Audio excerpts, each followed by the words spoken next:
orientation. This program is an orientation intended for our volunteers who are brand new to section leadership, as well as a refresher for our returning section leaders. There is a lot to learn.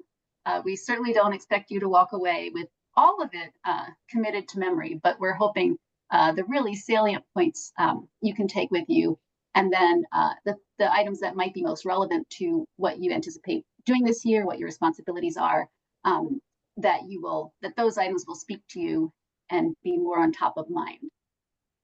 We do provide lots of resources, so anything that doesn't stick or that you need to know more about, we have lots of resources for you, and we'll provide materials from the program. In a few days, we'll be sending those to you, and where you can find these resources and references to learn more.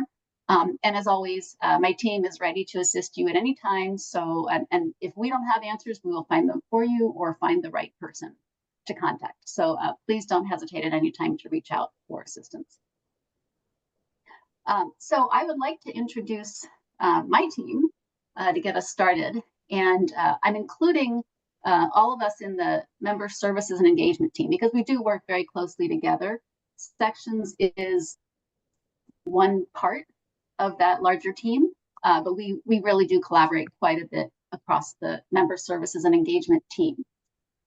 So I'll start with myself. I'm Carolyn McGregor. I am the section program specialist, and my role is to facilitate and liaise to all 29 of our section executive committees, providing support in navigating WSBA processes and policies, and help you with event planning, with your budgets, with your elections, all sorts of things that I'll go into even more detail about halfway through our program.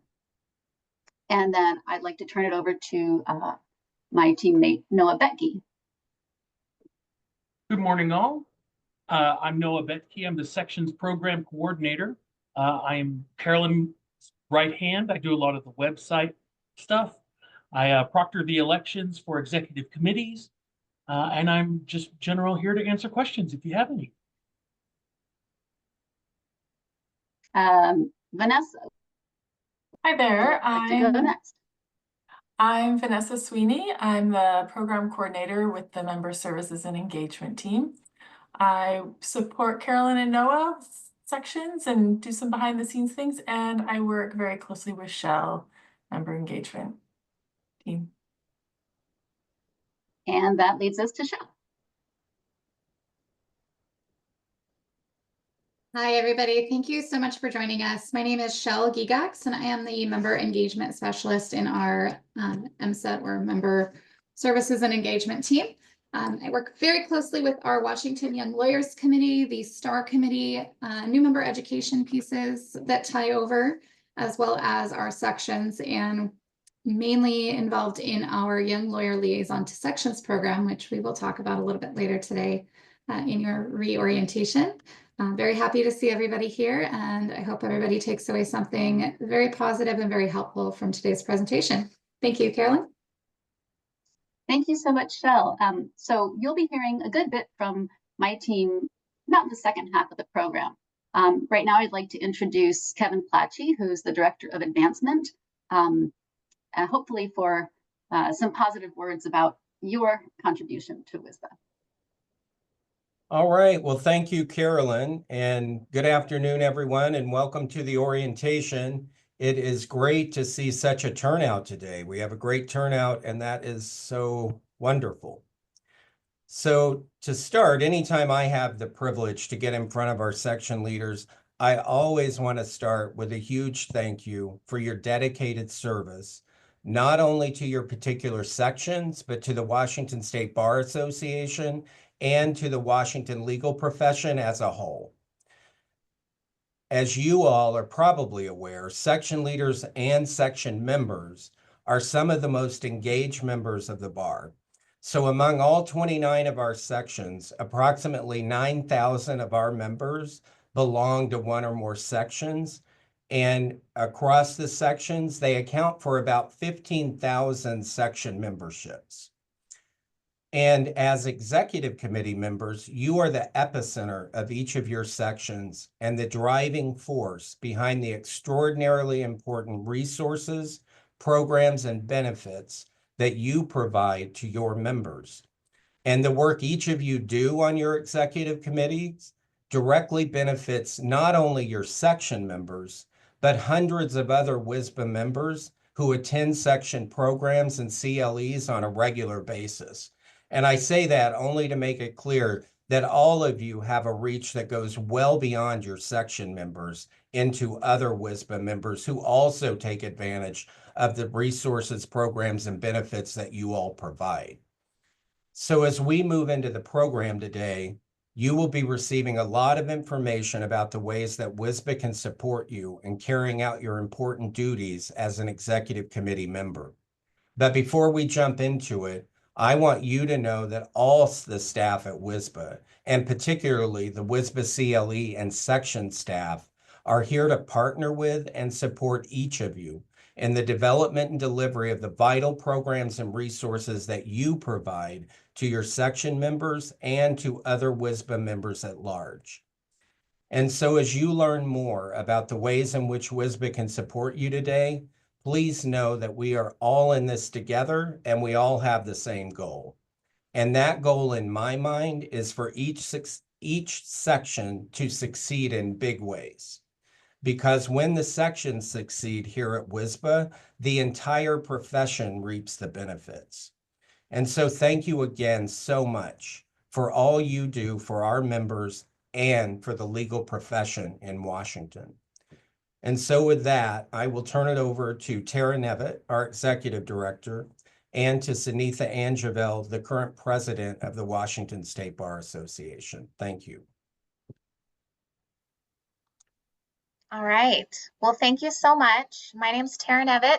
I'm the Executive Director of the Bar Association. I have been with the bar for about 10 years. I originally came to the bar to work with the Access to Justice Board, and I have been serving in this role for a little over 5 years, which is hard to believe. Goes fast. I have the great pleasure of co-presenting with and introducing you to our president for this year, Sunitha Anjavel.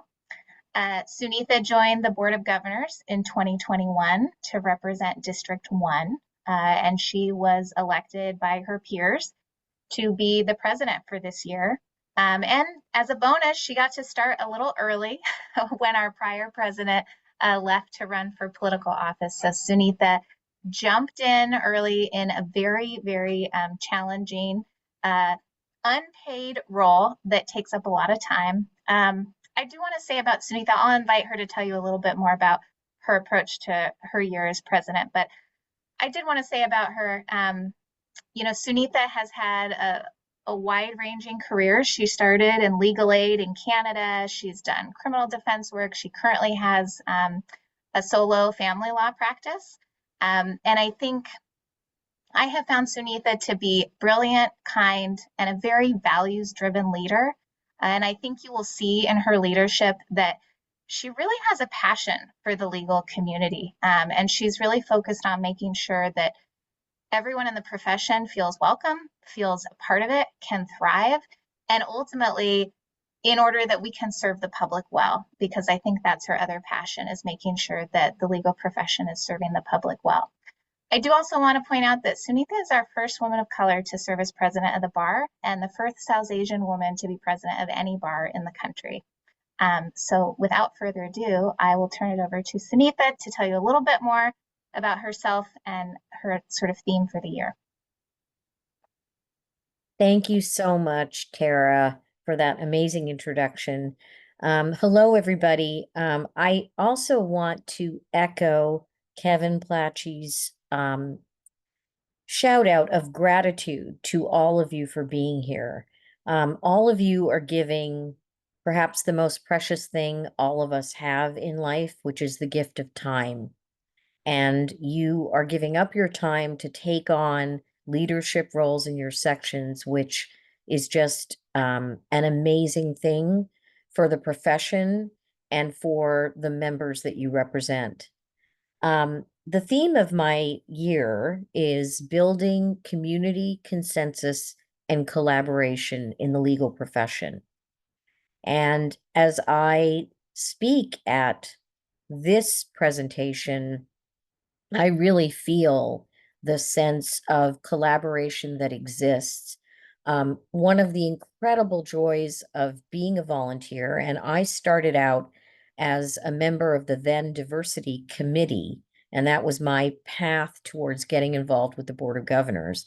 One of the most amazing benefits of working as a volunteer with the bar is interaction with the amazing staff.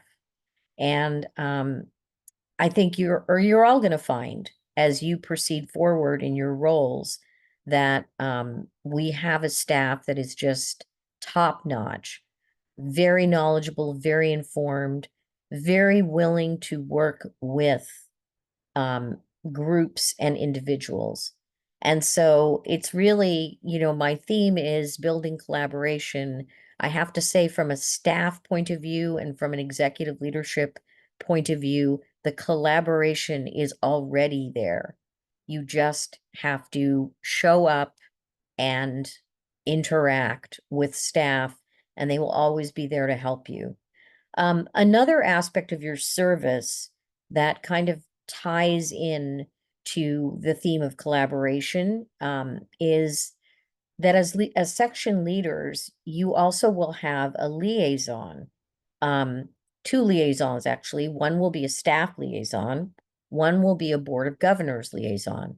And I really, really encourage you to make the most of that connection and that relationship. Our governors are here to serve you and to serve the sections. You are subject matter experts, but you're also representatives of a large swath of our members at WSBA. And so we really, as a board, we want to hear from you. We want to know what our board can do to assist and to help you. Again, it's about collaborating. It's about building community. And I think we're on a very positive trajectory in terms of moving forward in that regard. So I encourage each and every one of you to utilize the resources that are being offered to you, utilize the connections, whether it be your staff liaison, whether it be your BOG liaison, whether it be me. Feel free to reach out to me. I think my contact information is on the website. My door is always open to any and all. And if there are concerns that you have or ideas, we'd love to hear from you. And I would love to hear from you. So again, welcome everybody. And I also want to give a special thanks. I've talked about what a pleasure it is to work with staff. But I also feel that we don't thank them enough for the incredible work they do. And so I want to thank all staff who are present here, almost all of whom I know and have worked with in some fashion, whether peripherally or directly. And also want to thank our amazing Executive Director, Tara Nevitt, who really is a champion of equity and justice, of professionalism, of protecting the public, of all the things in our mission to which we dedicate ourselves. So I just want to say I'm feeling that this is going to be a very positive year and would love to hear from you moving forward. Thanks. I'll turn it back to you, Tara. Thank you. Okay, with that, I'm going to do a quick sort of overview of the organization. Some of you, I recognize some names. I know some of you have been around for a long time and you've probably heard me give this a few times, but hopefully there'll be some nuggets in there. So let's go to the next slide, please. So the way that the practice of law is regulated varies a lot by state. There's a few consistent things, the main one being that it's overseen by the state Supreme Court in each state. But at that point, it's sort of all over the place. But you can sort of put things in sort of two buckets, really. There's voluntary and there's mandatory. So, and those are pretty, it's pretty clear what those mean. I think a voluntary bar is one that you can choose to join. And in our state, we have a number of voluntary bars. And in some ways, they're kind of like sections. They're organizations that are created for legal professionals to come together, support each other, get things of value. In exchange for that value, they pay a membership fee. So in our state, we've got geographically based bar associations, we have affinity-based bar associations, we have practice-based bar associations, and those are all sort of what I would call voluntary. In some states, the statewide bar is also voluntary. So, and that's a model that's more common on the East Coast. The other category is mandatory. Again, it's sort of self-explanatory. It means that if you want to practice law, you have to be a part of this bar association. And Washington State Bar does fall into that category. In addition to that, we are actually what I would refer to as an integrated bar. We started as a voluntary bar association. A bunch of lawyers got together, said, hey, let's start a bar association. That went on for a few decades. And then in the 1930s, state legislatures, beginning with North Dakota, started creating these mandatory bar associations. And at that point, the Bar Association was delegated the inherent authority of the state Supreme Court to regulate the practice of law. And in fact, we don't really consider ourselves to be regulating it directly. We regulate it on behalf of the court, and pretty much all decisions that relate to somebody's license, the court is the ultimate decider. But we're the ones that do all the legwork. So we're an integrated bar because as well as doing all of those regulatory functions like licensing, character and fitness, monitoring CLE, and discipline, we also maintained a lot of the functions that you would see in a voluntary bar. Functions like sections, like continuing education, like practice management assistance, like wellness, all of these functions that are really there to support legal professionals in their career. Next slide. So broad organization requires a very broad mission statement. And really, I think that first prong of the mission statement really does reflect the nature of this organization. The Washington State Bar Association's mission is to serve the public and the members of the bar. And that, if you think about it, is not always going to be easy to reconcile. Basically, our mission statement is saying right off the bat, you have two primary audiences. And how do you serve two primary audiences at the same time? And the way that we really think about that is that we serve the members of the bar in order that they may serve the public. So we would not do something that benefited lawyers if it was going to harm the public.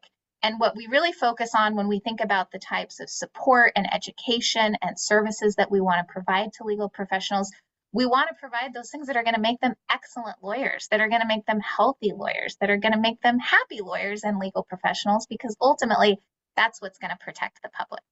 And we also have the regulatory function. All right, next slide. So this is our entity chart. I think it's a good way of getting a snapshot of the organization. I have a little elephant in the background because sometimes I like to use that proverb about, you know, there's a bunch of folks who they're not sighted and they're all feeling different parts of the elephant. Someone's on the trunk, someone's on the tail, someone's feeling the side, and they all have a very different impression of what kind of animal is in front of them based on the part that they're feeling. And I feel like the Bar Association is a little bit like that. You know, many of you are involved in sections. You might be putting on networking events, educational opportunities. It might feel very much like a voluntary bar association, like, you know, sort of like a club, sort of hopefully a very collegial, rewarding, enjoyable experience. We also have a group of folks that work in discipline, and they are dealing with folks who are struggling, who've made mistakes, they're trying to figure out what to do. That's a very different vibe, as you can imagine. We also have people who serve on the editorial advisory committee for our award-winning magazine. And that's also a very different thing. So my point being, there's all kinds of different things going on at the organization, and these little sort of micro cultures crop up. I also mention this because I would encourage you to think about when your time in section leadership is over, to think about how else you might get involved. And so on the right side of the chart, you see all of the entities created by the Board of Governors. And of course, the Board of Governors itself is an important volunteer opportunity. And I, for one, love seeing folks who have served in other leadership roles in the organization go on to board leadership. So I hope that's something that you'll consider. But there are all kinds of different committees and groups that are working on serving the legal professionals of the bar. And then on the left-hand side are all of the regulatory entities. And that also is really critical, important work. The folks working in those areas are making important decisions that impact the integrity of our profession. So there's so many different ways to get involved. All right, next slide. Sunitha, would you like to take, we're going to talk about the organization's goals. I wonder if do you have any initial thoughts you want to share about sort of why we have these and why are they relevant to sections? Sure. Well, we call these our strategic priorities. We kind of, I think we're thoughtful about not necessarily using the term goal. These, all four of these priorities, I think, are very much an ongoing enterprise, if you will. And each prong is something that we've been working on for a few years and that likely will continue on throughout the years. So that is one thing I would say initially about these priorities. And the reason why this is important to sections is because much of your work may well intersect with one or more of these priorities. So we think it's important to talk about them. We think that as a community, again, as a community of lawyers, these things are things that have been identified as being important to the members at large. So again, I think that many of you will come into contact with these priorities, and this is, what our work is all about, in addition, of course, to other things that come up throughout the year. Thank you. So yeah, as Sunitha, if you think about the elephant, there's all kinds of things that we're doing all the time. And all of that work is incredibly important. And that's something that I like to emphasize with the staff that work here, that just because something isn't identified as a strategic priority does not mean it is not important. It is all critical work that we're doing to further the mission. But the strategic priorities are really those things that, like, right now, they feel like they need a push. They're particularly relevant. They're particularly challenging. They need some extra focus and attention. And they may maintain that status for a year or 3 years or 10 years. But these are the things that the board has established as our primary priorities for last year and this year. And we did do a survey of the membership. And although, the response rate was not amazing, I know a lot of people don't get super excited about taking a survey about the organization's strategic priorities. But for those who did take the time to respond, I think the responses did reflect that people agree that these are kind of the big things that are impacting our profession right now and our ability to meet our mission. So they are, just really quickly, member well-being. We know that this is a profession that's highly impacted by alcoholism, depression, and this is an area that WSBA has programming in, but it's an area that continues to need attention and focus. Also, technology, especially when ChatGPT hit the stage, everyone is just sort of suddenly a flurry of like, how is this going to impact the legal profession? Can we use it? Are there problems with using it? And so there's two aspects to this. One is we've got a group that's looking at how do we support legal professionals to utilize technology, but also be mindful of the risks. So really utilizing it responsibly. And then the other prong of it is thinking about, as the regulator, how do we regulate when entities want to use technology to deliver legal services in a way that doesn't fit with the way that we've always regulated the practice of law, which is by regulating people, not algorithms, not companies, but people. So we're figuring out how we can regulate as everything changes in the way that we deliver legal services. The next one is improving the experience of belonging of legal professionals. We did a big demographic study asking people not only about their identities, but their experience in the profession, and looking at how their experience ties to their identity. And based on the results of that, we're developing a new equity and justice plan to take us through the next few years. And then finally, rural practice and access to justice. Unless you've been hiding under a rock, or maybe in like a really, corporate office or something, you probably know that we have a real access to justice problem in rural parts of our states. We have a public defender shortage. We have a prosecutor shortage, and this has been a growing problem. So we're really focusing on this. We've been focusing on this one for a few years, and it's probably going to take a while to move the needle on this one. All right, next slide. So a little bit about working with the Board of Governors. Some sections go about their lives and never interact with the Board of Governors, and that's totally okay. But you may want to make changes to your bylaws. You may have a policy proposal you want to bring forward. So just to give you a little bit of sense of how it works, the board meets 6 times a year. As well as having, a couple of retreats. You can always find the calendar on our website. And what I've highlighted here in the last column is the materials deadline. So just be mindful that if you want to bring something to the Board of Governors, that is your deadline to get that to that meeting. And also know that, as you can imagine, there's a lot of work that has to go into it before it actually gets to that materials deadline. So I know you're going to talk later, you're going to hear more later about how to work with your staff liaison, but let me just say this plug. We have a lot of bureaucracy here. Things take time. There's a lot of hoops to jump through, and none of us expect you to become experts on that. You don't need to become experts on that. You have other things to worry about. That's what your staff liaison is for. They know the process. They know the rules. I would just say, if you want to do anything, check in with your staff liaison and say, what are the boxes I need to check? Help me check these boxes, and they will guide you through the process. But just at a high level, if you want to bring something to the board, these are the dates to be mindful of. Okay, next slide.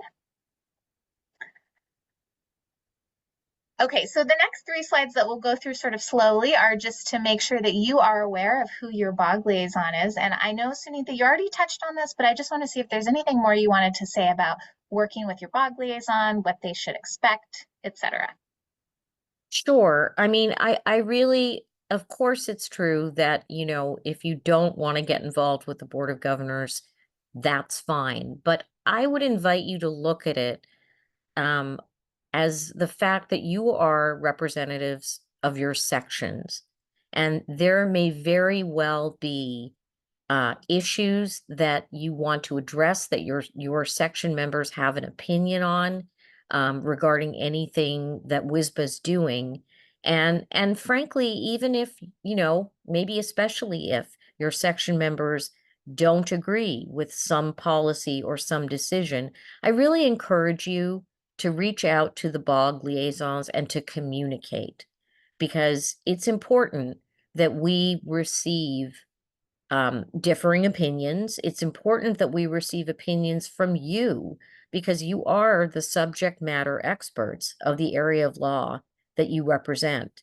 And we really do want to hear from you. All right, I think we're done, but Noah, if you could slowly go through the next 2 slides just so people can see. There we go. If you were worried you were missing from the first slide, you might be here. And then I think there's one more slide. All right, that's it for us. I don't know if we took too long, or if we have time to answer any questions, Carolyn. I think we could take maybe 1 or 2 very pointed questions.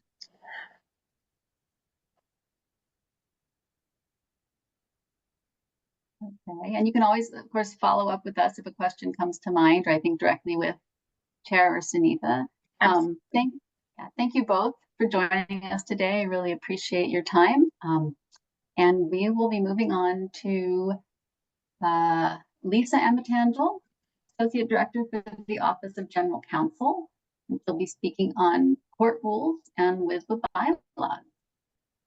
Hi, Lisa. everyone. Thank you.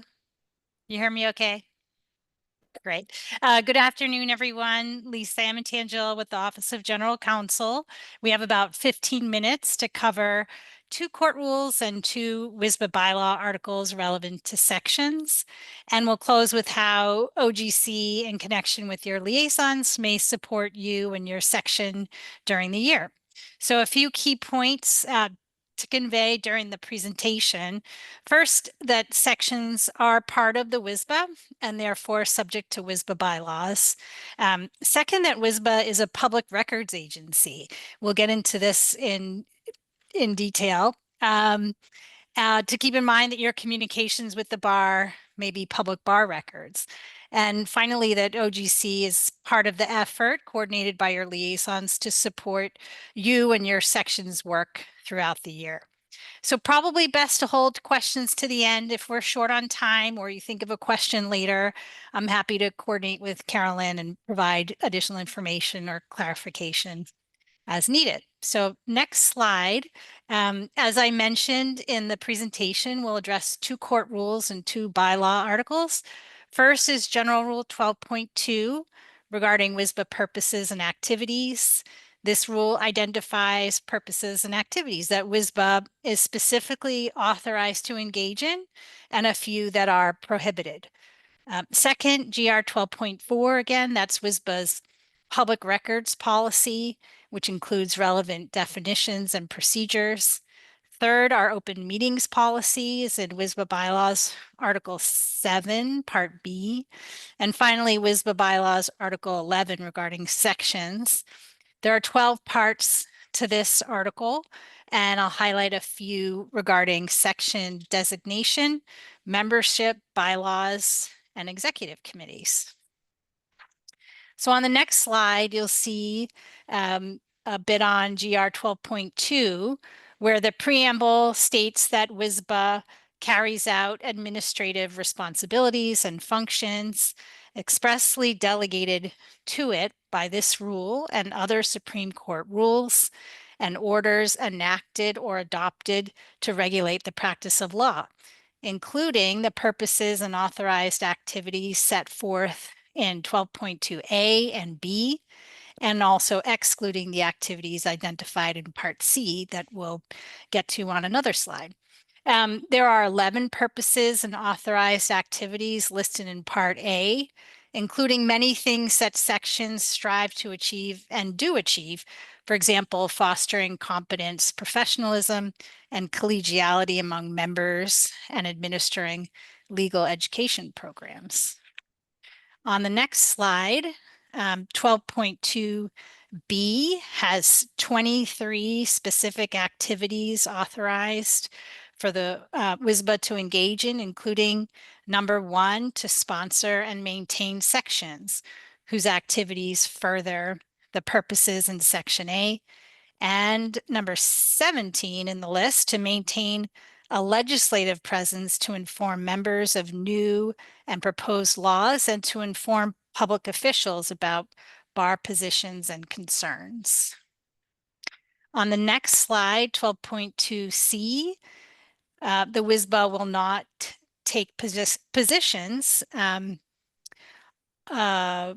Yes, so this slide addresses what activities the bar is not authorized to do. So under 12.2C, the bar is prohibited from taking positions on issues concerning the politics or social positions of foreign nations.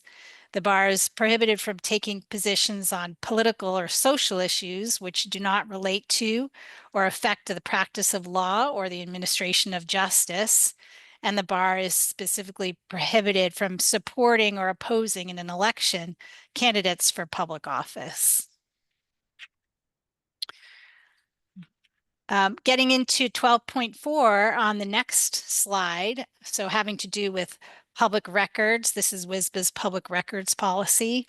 So this is not the PRA, the Public Records Act, or the Freedom of Information Act, but it is similar in that it presumes public access And importantly, it applies to WSBA and its subgroups, including sections. So we've listed here a link to our public records officer and our records request procedures at WSBA.org, about WSBA, who we are, /public records. So this is a useful link to keep in mind for your own reference, and also a great place to refer people if, as section leaders, you get questions about public records. On the next slide, a few key points to keep in mind about public records. So first of all written communication with WSBA staff and records you give to or store with the bar may be subject to disclosure to a requester. This includes emails and other electronic records, such as reports and data. Section records that are bar records are subject to disclosure. So the question is on the next slide, what is a bar record? That's defined in 12.4 C2 as any writing containing information relating to the conduct of any bar function prepared, owned, used, or retained by the bar, regardless of physical form or characteristics. Bar records include only those records in the possession of the bar and its staff, or stored under bar ownership and control in facilities or servers.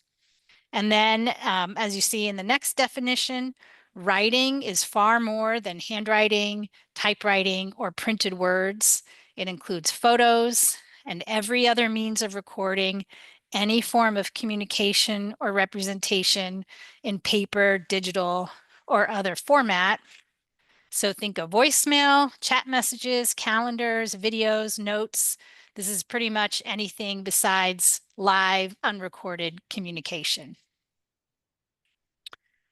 And on the next slide, so if you're wondering if something is a bar record, the answer is yes, if it contains information relating to the conduct of any bar function, and it's prepared, owned, used, or retained by the bar, and it's in the possession of the WSBA and its staff, or stored under bar ownership and control in WSBA facilities or servers at the time of a request. On the next slide, we have two examples of records that are not bar records. So first, a record prepared by a member of a section, for example, who's not a WSBA employee, if that record is solely in that person's possession, or a record that the bar would need to create to respond to a records request. The next slide talks about exemptions. So not all bar records are subject to disclosure. There are many exemptions within 12.4. If an exemption applies, WSBA generally will not produce the record or will redact exempted parts. Frequent exemptions include records listed in GR 12.4 and records made confidential by the Rules for Enforcement of Lawyer Conduct, the ELC. Note also that 12.4 incorporates exemptions and confidentiality provisions from the PRA and other general rules and rule sets, including the RPC and the admission and practice rules. Moving on to the next slide, keeping in mind our public records obligations, we have some email best practices. It makes sense to think about what you email to WSBA staff. We recommend to not mix business and personal content in the same email or thread.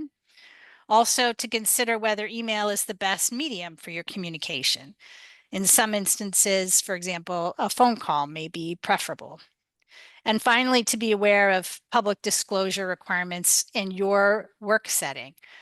For instance, if you work for an agency that's subject to the PRA, the AG's office, other government agencies, or public schools, your employer's public record policy and procedures may differ from ours. So in the instance where there's a duplicate request to both the bar and your employer, those requests may be treated differently under the two sets of rules. So we recommend for volunteers who work at a public agency or really any WSBA volunteer, you may find it useful to have a separate email for communications with the bar. And the next slide, the last slide here on public records before we get into the bylaws, just wanted you to know that managing WSBA email is a staff responsibility.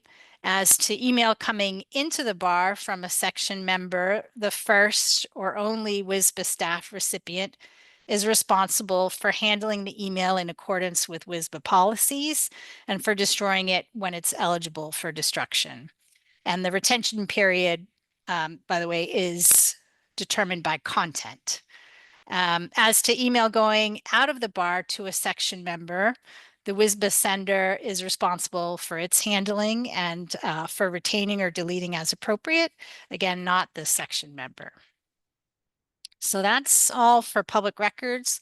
And moving on to WSBA bylaws, we first will talk about WSBA's open meeting policy that from Article 7, Part B.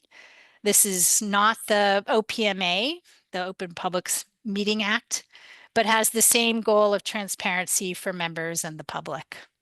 And then we'll highlight a few provisions from Article 11 of the WSBA bylaws relating to sections. So on the next slide, the first two slides here are about meetings. In our bylaws, a meeting is defined very broadly as any meeting of a bar entity at which action is contemplated. An action is the transaction of official business, including but not limited to receipt of member information, deliberations, discussions, considerations, reviews, evaluations, and final actions. For all meetings, the schedule and contact information is to be made reasonably available by the bar. And under Article 7B, 7C, a section's executive session cannot exclude bar staff or the BOG liaison. On the next slide, continuing on open meetings, meeting minutes are recorded and open to public inspection. Minutes are not required for sub-entities unless the sub-entity is specifically authorized to take final action for the entity. Secret ballots are generally not permitted. Meetings, except for executive sessions, are open and public and can be held in person or by video or teleconference.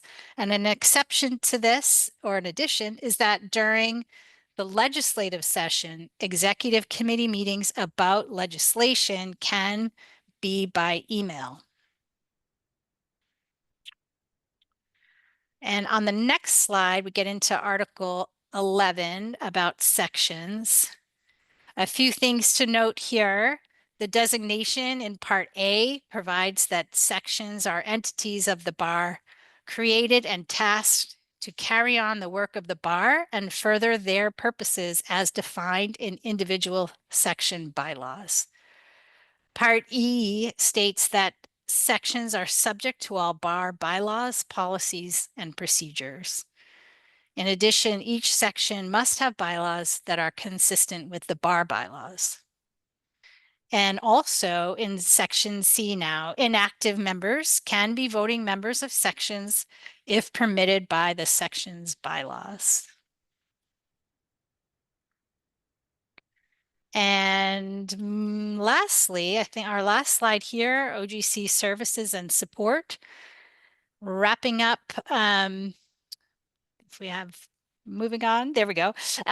So I noted a bit of a formatting issue up top, which was my oversight, and I'll correct. But the point here is to note that OGC can be a resource for your section in a variety of ways. For example, to review or assist with drafting bylaw amendments, to assist in complying with section and WSBA bylaws and policies, and to provide guidance with BOG processes.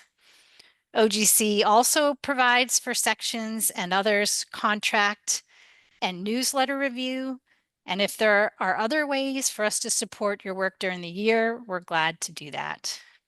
On all of this, Carolyn and the section staff Carolyn, I guess in particular, is the point person to direct your materials to OGC, which we very much appreciate. And with that, I just wanted to thank you for your attention to this information about court rules and bylaws. Thank you so much, Lisa. We do have a question in the chat. It says, please clarify which section executive committee documents are subject to public disclosure. It goes on to say, for example, it is my understanding that XCOM minutes are public, but drafts are not. Yet recordings of meetings, even by Zoom, are public records. Is that correct? So I think that is right here, that the minutes are public, but the drafts are not. Recordings of meetings, is that referring to executive committee meetings?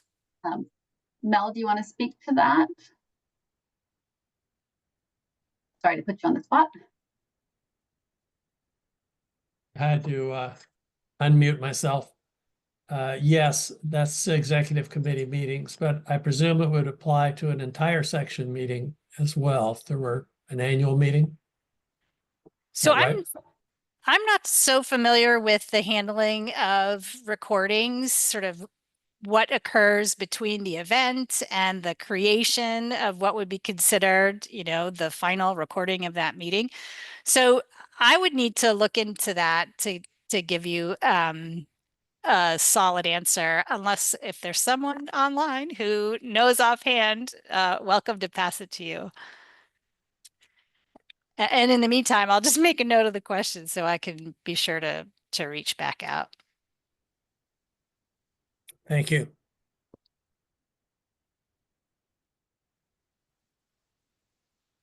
Okay, well, if there are no other questions, let's see, minutes that are disclosable are those that are actually sent to the bar and published on the section website and not the draft minutes. That's corrected.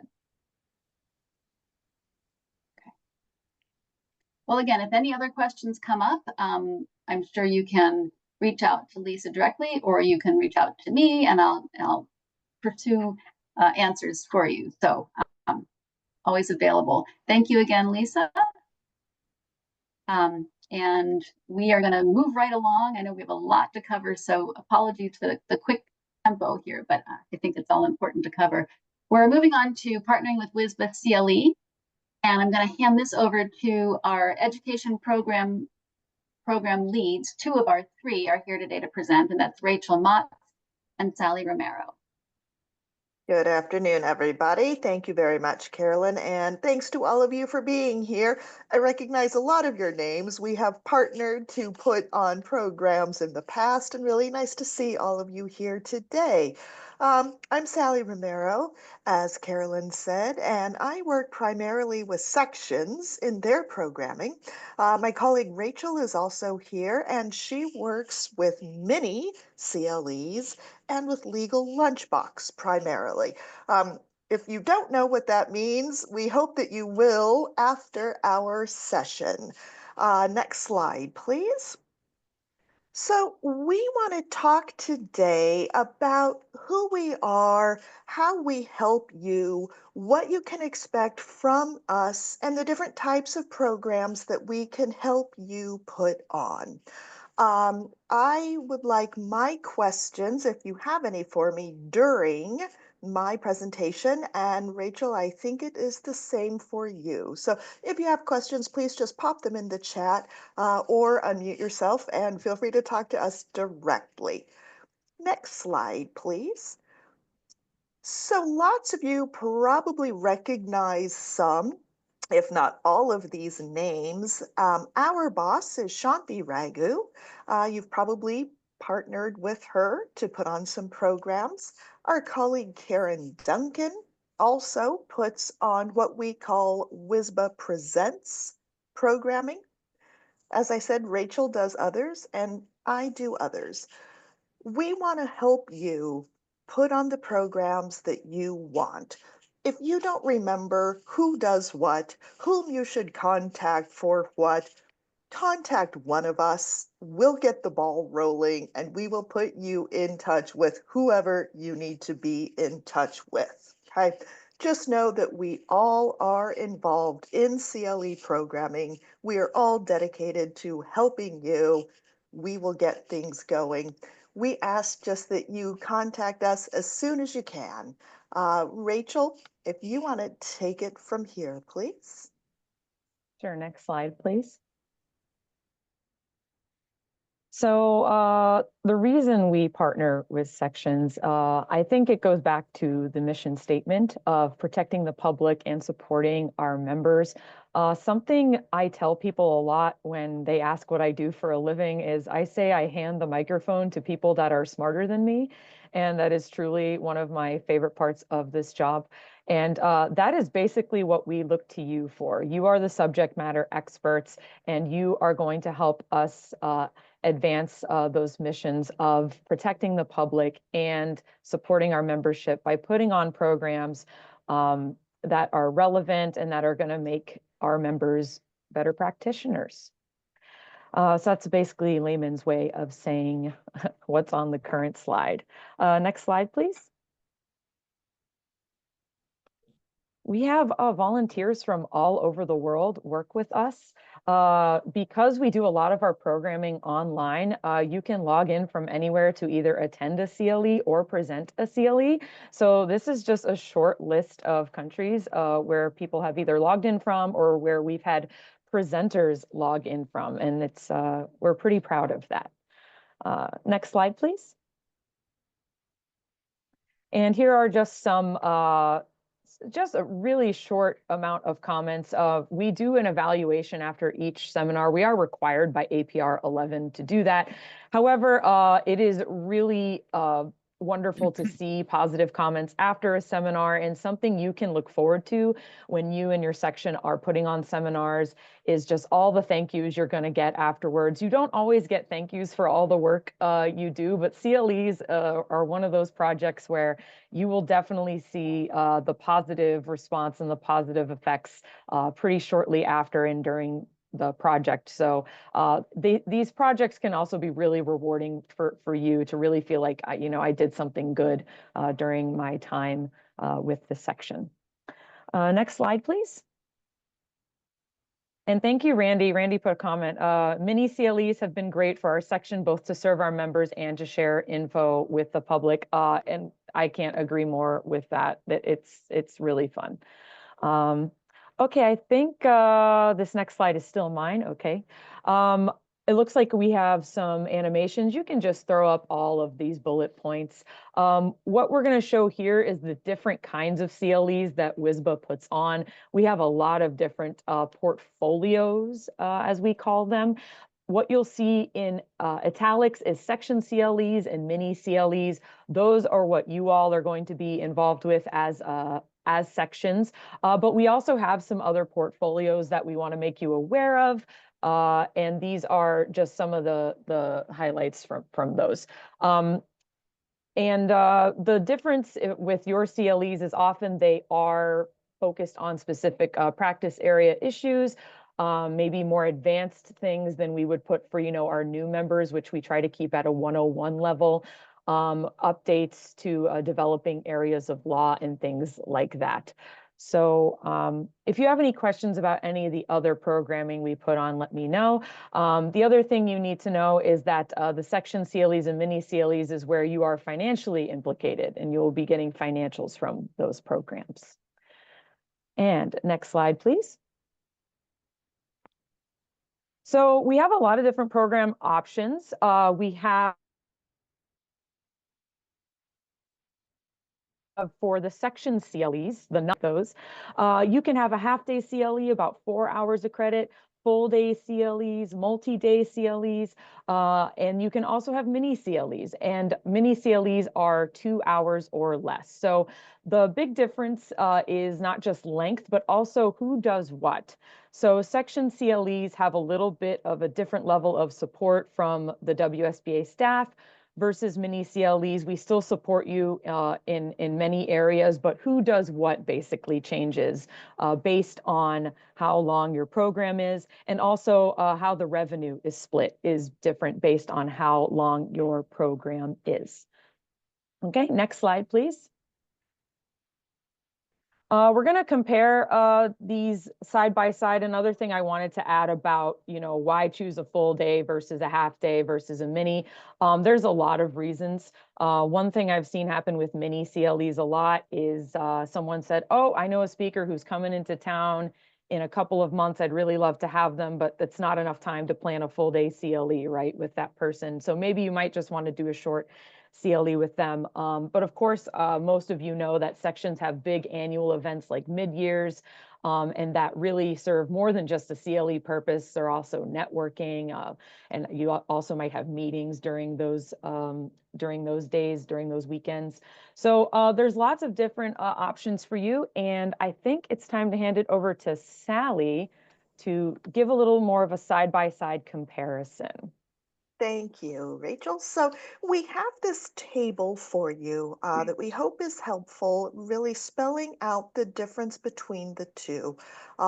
So again, some of you have probably attended, heard of, or even helped us to produce these types of programs. So as Rachel said, a mini is just as the name implies, just a shorter version of a CLE, right?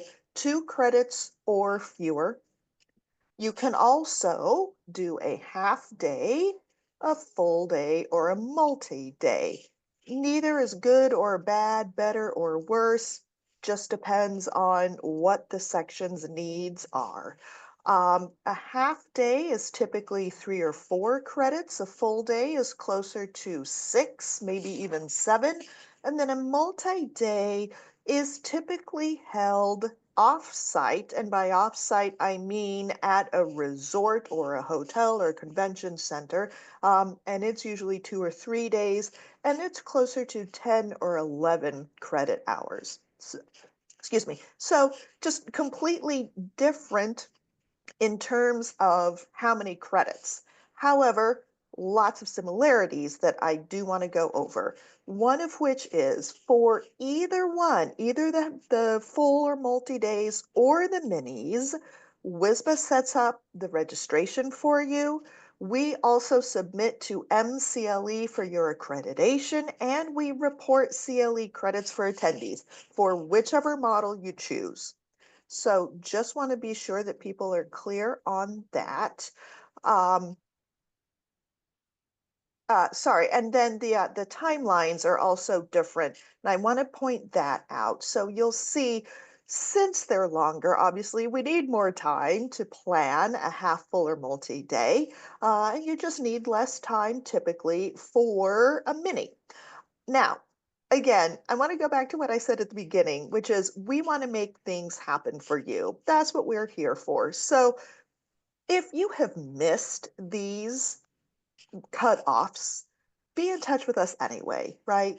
I don't want anybody leaving here thinking that because they missed the 6 month, they can't put on a CLE. Absolutely not the case. Talk to us. We'll see what options are.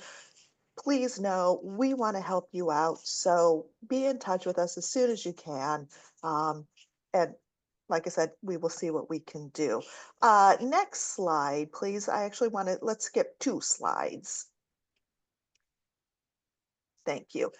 Okay, so for the half full and multi-days, it's always helpful if you can account for these and reflect on what you think anticipated expenses might be.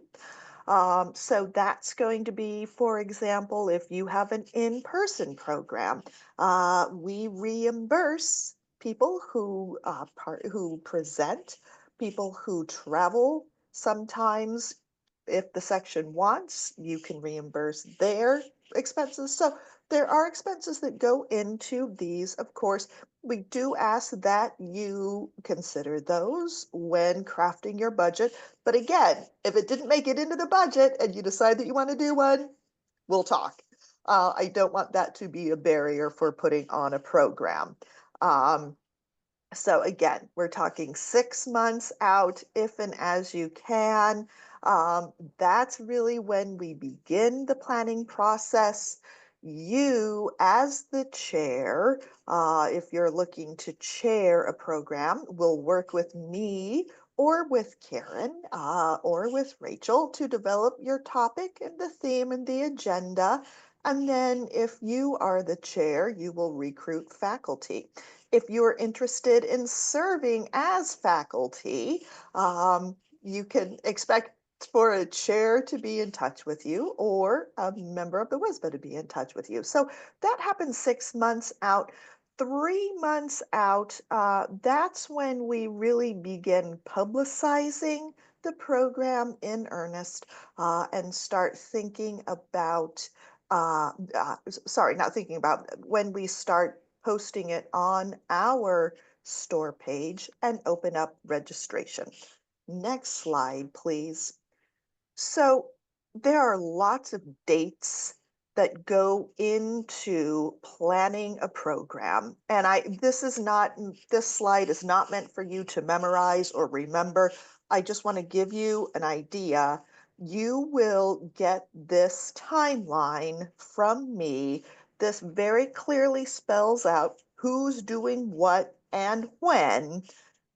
I do this for all of the programs. So for all of the section programs. So you can expect this timeline, and that will help you to keep everything and make sure that everything's moving as it should be on time. Again, always reach out to us and reach out as soon as you start thinking you might want to either present at or chair a program. And Rachel, I'm going to kick it over to you, please, to talk about minis. Next slide, please. Thank you. We can just go to the next slide. So mini CLEs first, like a lot of people in the chat are saying, they're very popular with members. Typically, these are offered at a very low cost or free to members. So these are a great way to drive people to join your section. A lot of sections kind of, will publicize past mini CLEs they've done on their page saying, oh, if you are a member of our section, you could actually go to all of this for free. So these are short CLEs. They're up to 2 credits. What I see very typically is people hosting them over the lunch hour. That seems to be very, very popular. And you can do tuition up to $35. So even if you want to charge tuition to section members or non-section members, it's still very, very affordable. One of the big differences with mini CLEs is that the section gets to keep the revenue.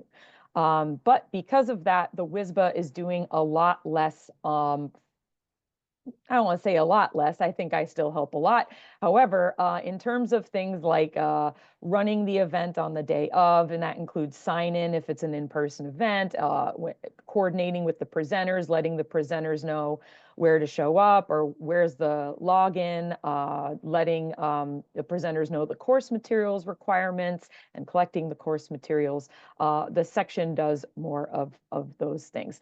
The WSBA still does the accreditation. We still take care of attendance and making sure everybody gets CLE credit. And just, I want to pause here. I don't know if Sally got to dig into this as much, but with either mini CLEs or full day CLEs, multi-day CLEs, we're always happy to provide data on your past programs so you can see what worked, what didn't work. Did we get a lot more people when we dropped the tuition? How many people came when we did a hybrid event in person versus online, things like that. Ultimately, it's up to you how you want to run your event. You can do in-person, hybrid, or online for mini CLEs or full day CLEs or multi-day CLEs. But we're always happy to have that conversation during the planning period. Next slide, please. So mini CLE timeline's a little different. And I saw someone in the chat asking about, will you get the slides in today's presentation? And you will. And I want to let you know again, like Sally said, you don't have to memorize this. This is just to give you an idea. But the general idea, or sorry, the general timeline for a mini CLE is up to 6 months in advance. Usually it happens closer to 3 or 4 months in advance. Is you're going to ping us to say, hey, what's open on the calendar? We're thinking about a lunchtime seminar sometime in October, or we're thinking about an evening in-person seminar that's short but has a dinner attached to it sometime in November, something like that. You want to get in touch with us up to 6 months in advance. And even if you don't have all the details confirmed, what we can do is put a hold on the calendar for you on our internal calendar, so we make sure that we're not scheduling something over your CLE, or that at least we're not scheduling something that would conflict. Because there might be a CLE happening at the same time that maybe it would be considered a conflict. And if it is, we can have that conversation of whether you'd like to go forward with that date. The next step would be 6 to 8 weeks in advance is you're going to submit what's called an event form. So you'll have a link at the end of this presentation to the section mini CLE webpage, which includes the event form, which is now a user-friendly online form. I hope everyone is able to use it easily. It's my goal that that is easy to use and submit. So that is, but the 6 to 8 weeks in advance is when you want to submit that event form. Now, the event form includes everything. So you have already recruited the speaker. You already have the agenda set. You already know if you're going to host it online, in person, or hybrid. If it's in person or hybrid, you know what the venue is. And if you're going to host in person or hybrid, at that 6-week mark, we already need to have all the contracts finalized. So with Sally, a lot of times you're working a little further out, and she might be helping you with contracts and things like that. You're going to want to be talking to Carolyn well in advance of that 6 to 8 week mark to make sure that we have all of those pieces in place, because we can't start publicizing until we have a contract with the venue finalized, if you're using a venue. And then after that happens, we set up registration, we send it to MCLE to make sure it gets accredited. We also send e-blasts, and then we also report attendance. Okay, so next slide, please. So like I said, there's a lot of different options. This was on a different slide, but I want to remind everyone quickly that these mini CLEs do not have an on-demand product associated with them. So if you have a full day section CLE that you hosted with Sally, that's going to become an on-demand recording that people can purchase on the WSBA CLE store. That is not the case with mini CLEs. So just want to make sure everyone is aware of that. With mini CLEs, you have a lot of options. You have the WSBA webinar tool, which is on 24. I know a lot of people are CLEs. So if you've attended a WSBA CLE, you've been on this platform. We do require training for anyone that wants to run a mini CLE with the On24 tool. That training is with me. I show you exactly what you need to do. I show you exactly how everything works, and just so you can feel confident running the webinar. You have other options too with third-party platforms. But with those, the WSBA, those aren't our accounts. So we wouldn't be able to necessarily help with any troubleshooting with tech with those. If you ever want to chat more about the differences between these, you can email me. We also have the quick reference guide that's linked here on this slide that you can look at too. For in-person and hybrid events, the section is responsible for securing, setting up the venue, and you're also responsible for doing sign-in. So if you've ever been to a mid-year, you see there's WSBA staff there administering sign-in. For mini CLEs. That is not the case. The section volunteers will need to take care of that. And if you're doing a hybrid, I recommend having multiple volunteers handy, so to help with running both the webinar and running things like sign-in and making sure people got their course materials and all the things like that. Okay, so that was a lot of information. I'm going to pause, see if there's any questions. And while in the meantime, next slide, please.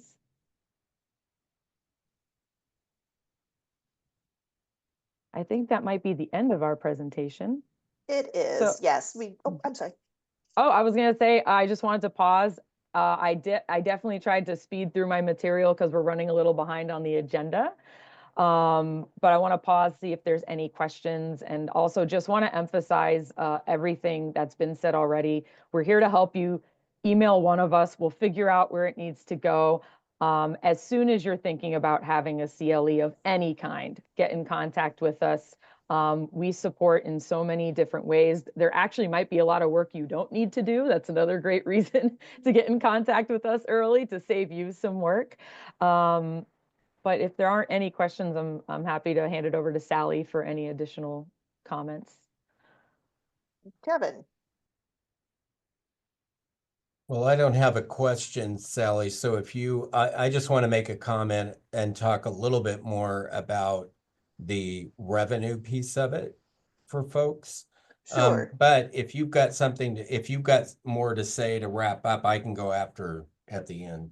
Just to point out that we do have on this slide, excellent segue, Kevin, our fiscal policy in which we detail the revenue share that you can expect with section programming.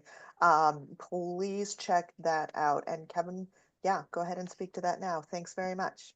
Yeah, and I probably won't get too far into detail about this, but I just want to put a couple of fine points on the revenue sharing. So as Rachel said, the section mini CLEs, there is an opportunity for the sections to earn revenue on these, or the sections can decide to offer them for free.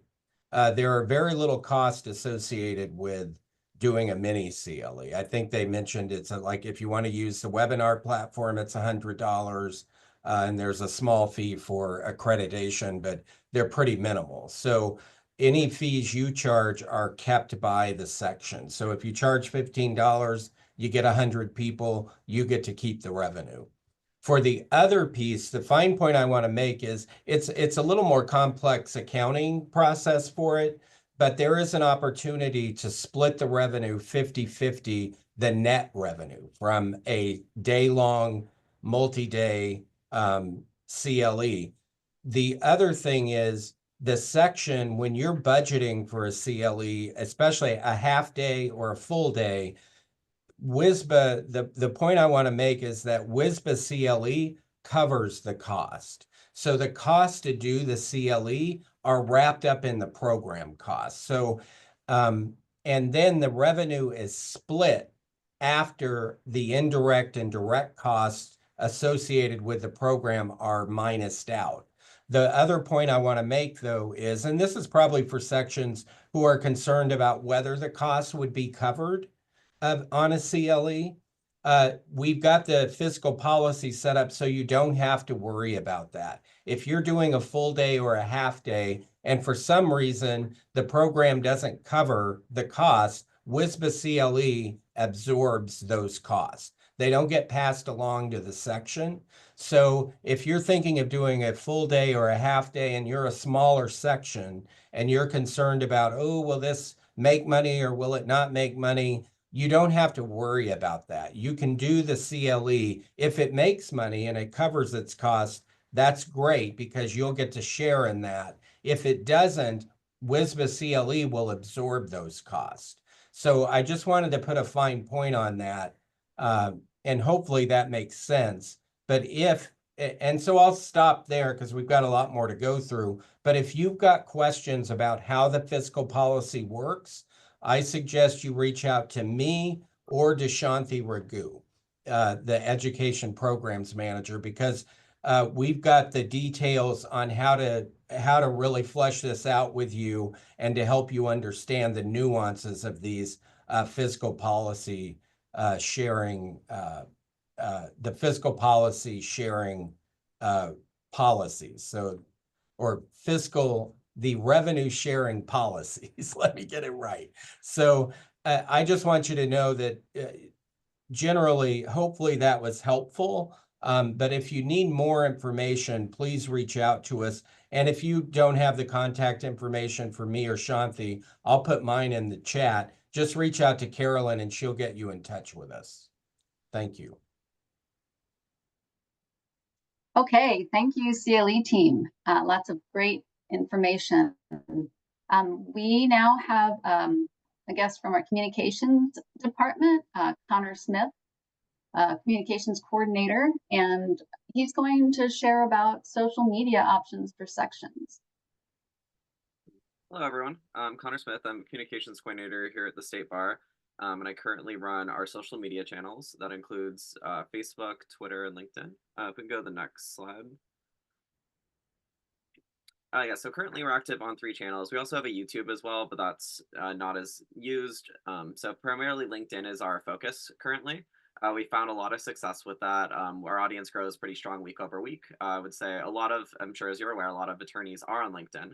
And there's definitely a lot of great synergies there. And we've had some success too with sections being on LinkedIn.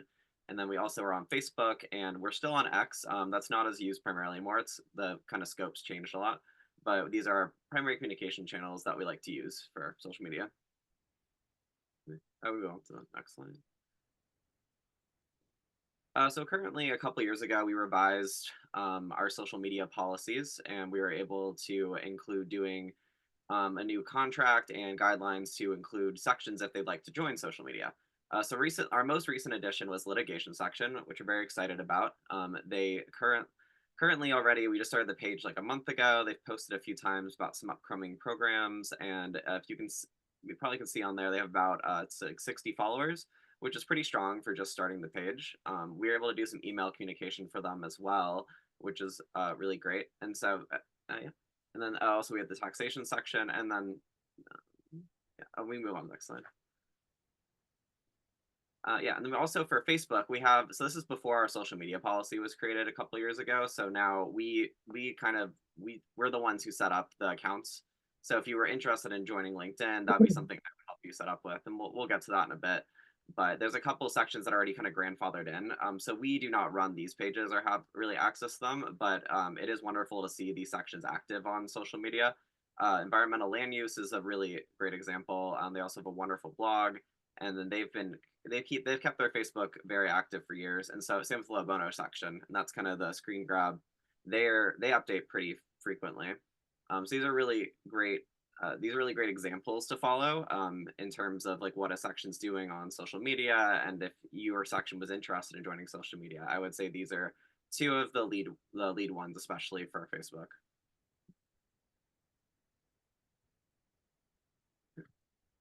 So if you are interested in joining a social media as a section, you would contact me and we'd schedule a brief consult. This will just be when we go over your goals and how we can support you in them for becoming to join social media. Common goals are usually just engaging with your members. I would say a lot of the ones on Facebook and LinkedIn, it's more like member engagement content, but I have seen as well like recruitment and just like awareness of general programs. And with joining on LinkedIn, we do cross posting as well. Like recently, I think I shared out that litigation section program, and then that's able to kind of expand the audience as well, because we have around over 6,000 followers that are primarily attorneys across like Washington, Oregon, Idaho, kind of the neighboring states. And then following our consult, I would just send over a couple documents to you, and that includes our social media guidelines and an editor's agreement to review and sign. And with that, with new sections, since our policy just expanded 2 years ago, I would just be kept on as like a monitor of sorts. Like I would help you set up the page, and then you would have someone from your section run it. Sometimes that's like a social media chair, or maybe just the section chair themselves. So you can keep up kind of like consistent posting. But then I also just kind of check in to see if there's anything you need, as well as just generally making sure you're kind of following the policies. We have not had any issues. I will say everyone's done a great job as they join, and it hasn't really been something I felt like I've had to Big Brother oversee. Yeah, and then following that consultation, I would just create the draft for you, make sure it looks good, run that by Carolyn as well and the sections team, and just make sure everything looks great and you're set up for success. So in addition to just being on in addition to our social media channels, we also have some other really great communication tools that we leverage. One of them is our blog, Northwest Sidebar. That's currently run by my colleague, Colin Wrigley. He's our communication specialist. Some of the blogs do end up having section content. We've done some recruitment blogs a while ago for, around time for joining a section. But then we've also had some success with sections that are like working on different things and have written blogs. And the blog isn't run entirely, I would say mostly by volunteer content. So even if there's something you're not working on in your section, but maybe it could be a good way to tie in, like even if, within your practice area, if there's something that you're excited about and want to, think you have something to contribute, it's a really great resource. We've even done like really great Q&As with like judges and other bar members. And I think it's a really great communication resource. And I think it's something that sets us aside maybe from some other bars as well. Another component is the Washington State Bar News Magazine. I'm sure many of you get this every month. In the past, we've done a lot of section spotlights. Typically, these are in a Q&A format, and it's where you highlight a specific section, member benefits, and how to join. Some past recent columns include, we haven't done one in the last year or so. These are primarily mostly volunteer content as well. Maybe a section usually approaches us that they want to do a spotlight. We're always open to showcasing any section. Kirsten Lacko is our editor, and she loves working with sections, as do I. And you can see the most recent one was Indian Law Section Spotlight. That was a really great Q&A. I definitely would suggest reading it. I think it was something really special to be able to highlight in the magazine as well. And then an initial thing I as part of my portfolio, I also do a lot of the bar emails. So typically I assist with like even the mini CLE emails, those fall under my portfolio with sending. And the litigation section approached actually after they went live on LinkedIn, which is something we haven't done before, but they asked if they could do an email to send out about the page being available. And that was a great idea. Something I never thought about doing, but it's now I'm considering it part of our supplemental communications, that if you do decide to do a page, we can send it to your membership direct, anyone in your section, and then they'll be able to get access. And it definitely is a great way to just like grow the platform if you are interested in joining.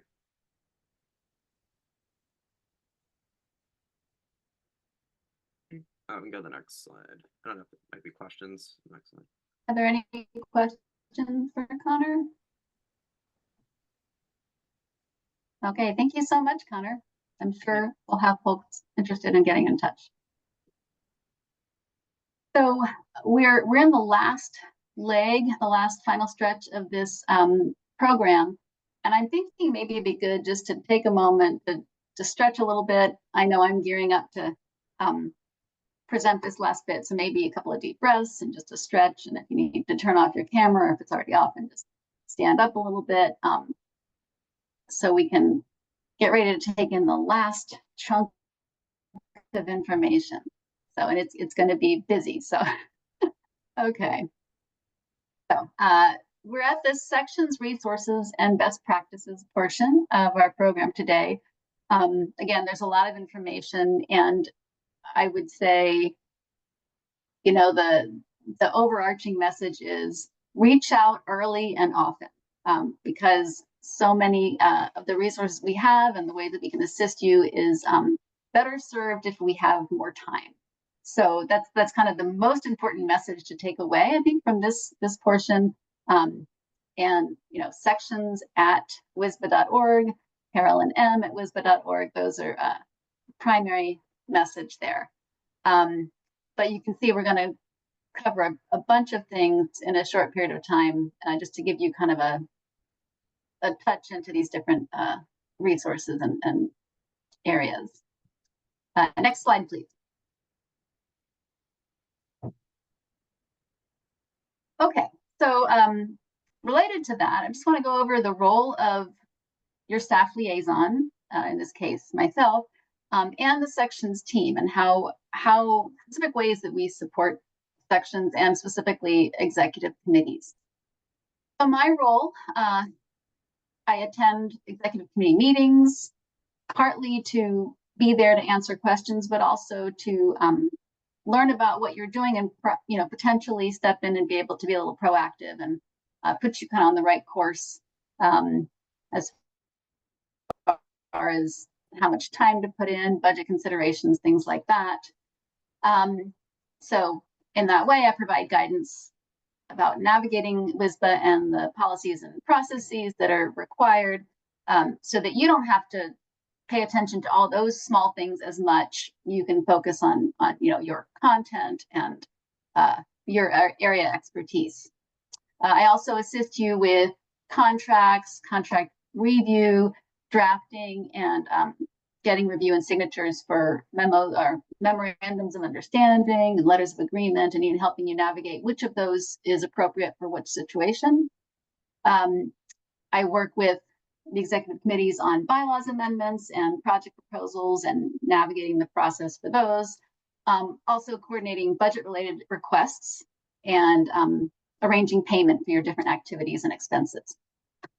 Where my team jumps in, and that's primarily Noah Becky and Vanessa Sweeney, is assisting with section communications through WSBA channels. So the website, e-blasts, connecting you, for example, with Connor to do social media.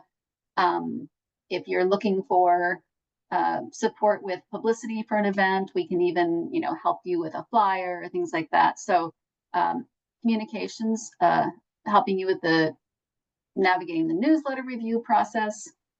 Then we also maintain a lot of section records. So your rosters, minutes, agendas, contracts, letters of agreement that you've had in the past. So we really have a repository for all of that, that if you're wondering, what did we do a few years ago, or have we done something like this? Certainly within the last, 3 to 5 years, we definitely have records of things that we can look through and answer questions about that. We also support annual projects such as your elections, budget planning process, the annual reports. So that's kind of a well-oiled machine at this point, things that we do every year to support section executive committees. And then we host our 2 semi-annual informational meetings, of which this is one. And then we also have a discussion series that we support and run through the year as well. Next slide.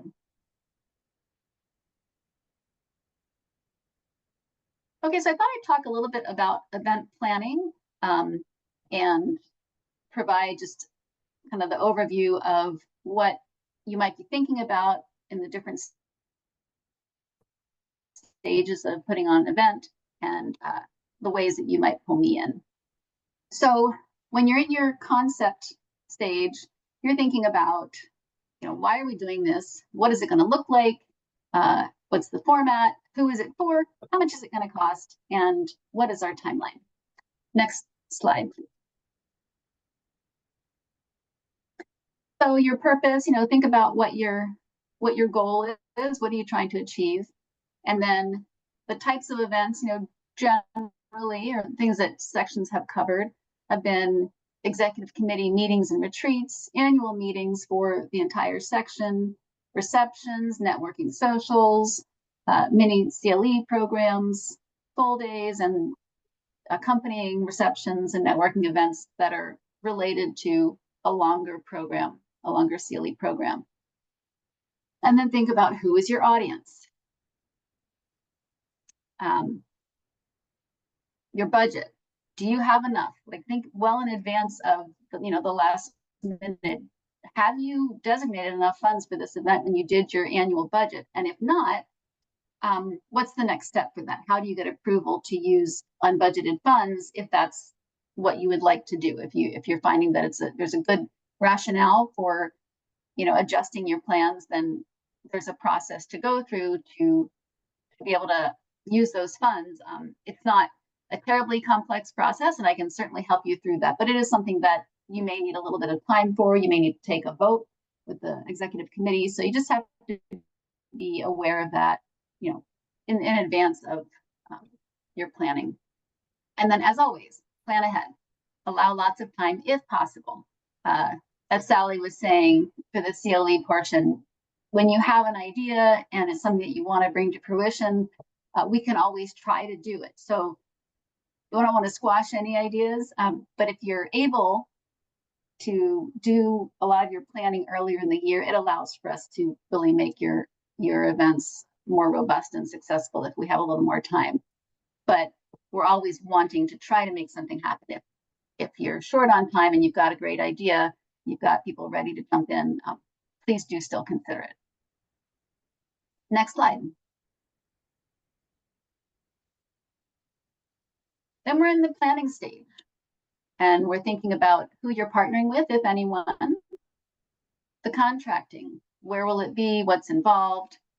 If you need sponsors or choose to have sponsors, your communication and marketing, and potentially a photo release if you're thinking about taking photos or video at the event. Next slide.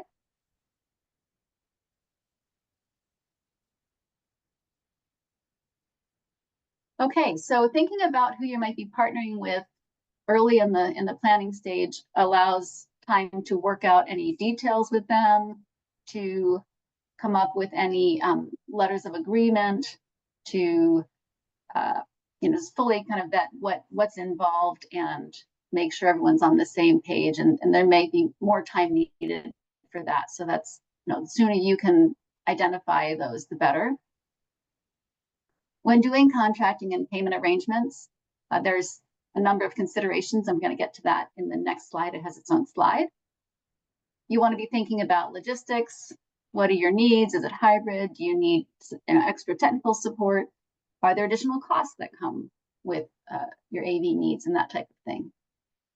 And then we do ask if you are hoping to get video or photos from your event that you do get a release, send out a release to your attendees before the event so that you know who's comfortable with being in a photo, being in the video.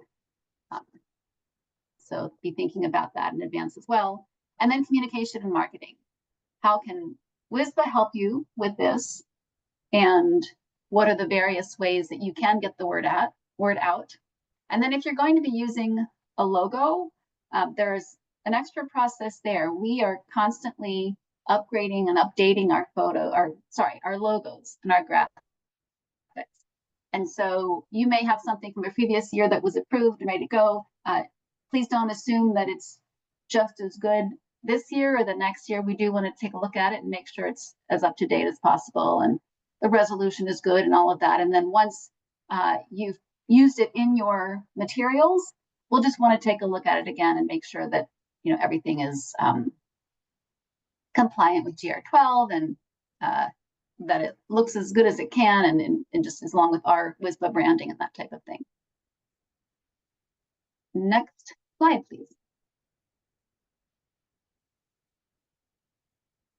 Okay, so here is kind of a layout of the types of contracts and agreements that you might come across and kind of how to decide which one to use. And I can, of course, help you with that if there's any confusion. And for each of these, except for the contracts, for letters of agreement and MOUs, we have templates and models from the past that we can start off with. And oftentimes, if often draft these for you and then have you review them. So it's kind of, what your time allows and how much you want to be involved in the actual, creating of the draft. Contracts are usually coming from vendors outlining the conditions of service and how the payment will be made. So often, your hotels, some restaurants, caterers, things like that, they will provide a contract to us. In this case, we do need to review the contracts and all signatures will come from WSBA leadership. So we'd never have a section leader be a solo signer on any document. That's going to be sent to us. We'll review and provide those signatures after review. Contracts, we usually ask for more time in the review process because it first goes through our general counsel, who may have edits or comments that they are asking for a change from the vendor. And so we need a little extra time in case there's going to be a little back and forth between general counsel and the vendor to get the contract to where WSBA is comfortable signing it. So that's always a good time to get those started sooner than later so we have enough time built in for review. Letters of agreement describes an exchange of services or goods. It could also be a one-way situation where someone is, for example, a firm is sponsoring alcohol at a reception. And so a letter of agreement is coming from the WSBA to the, in this case, the sponsor, and acknowledging the agreement that the sponsor has indicated, the sponsor then has a chance to say, yes, this looks right, or no, it doesn't, we need to change a detail. But those would be signed by, usually by Kevin Platchey, the Director of Advancement. Memorandum of understanding is often when there's an exchange that's fiscal. So let's say there's a revenue share agreement between, let's say, two sections are putting on a program together and they're sharing revenue, or you're working with, say, an external partner for a CLE, and there's an exchange or sharing of revenue or expenses, and you want to get that all laid out and outlined, and those would be signed by both parties. So by WSBA and by the external party. Next slide, please. Okay, and then the evaluation stage. And I would say this is often the one that gets left off. Whether it's, you're already thinking about the next program and you're excited to move on and it's gone well or not.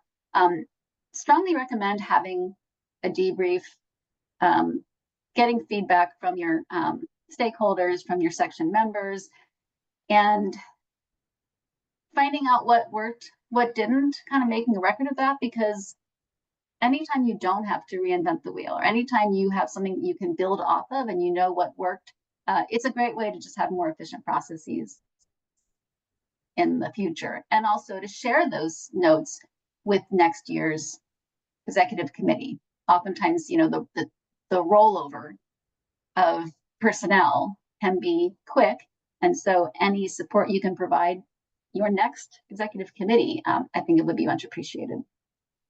And then there's just the wrap up of expenses and getting expenses reimbursed and things like that. Next slide, actually. Right, okay. So invoices and expense reports, follow up with those. Just a reminder that expense reports need to be submitted within 30 days of when the expense was incurred. If you haven't done it within 30 days, please still do submit, but the 60 days, is more of a guarantee in terms of that time window. Okay, that was a lot. Again, I'm available to help with all of this. If there's any questions about any of these stages and want some input, I'm available. Next slide.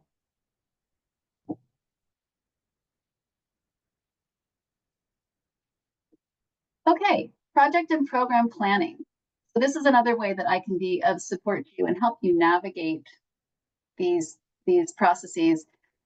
When you're developing a new project, say it's a program like a scholarship program, a writing contest, if you want to amend your bylaws.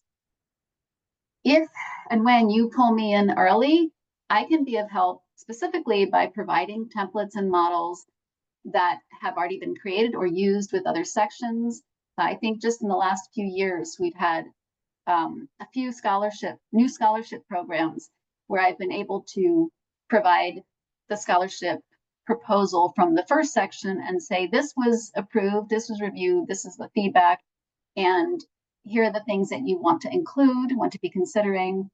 You can look at the way that this section did it. Of course, you can modify and make any customization that you want, but it's a good way to not start from scratch. And when I share something like that, it's something that has been already approved by general counsel, by leadership, and so that you're starting with something fairly solid. But also things do evolve over time, and so we'll always put it through review again if there's any kind of substantive change. And then I help facilitate that review process.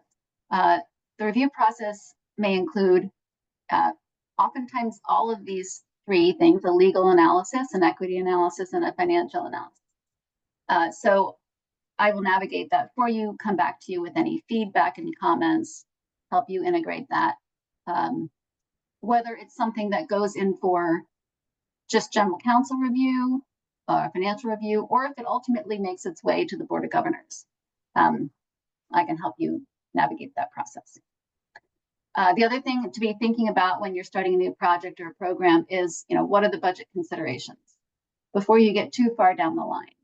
Do we think this is something that we can take on this year? Is it something better reserved for a following year when we can very intentionally include it in our budget. So I can help you provide some context and make sure you're looking at your budget accurately, so you really know what you're working with and making good decisions about that. Next slide, please.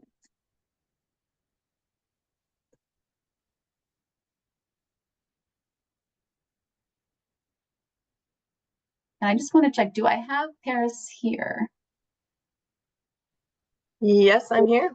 Okay, I think we do have a minute for you, Paris. So Paris is like a special guest today because she wasn't included in the agenda, but she's here to, Paris is our volunteer engagement advisor.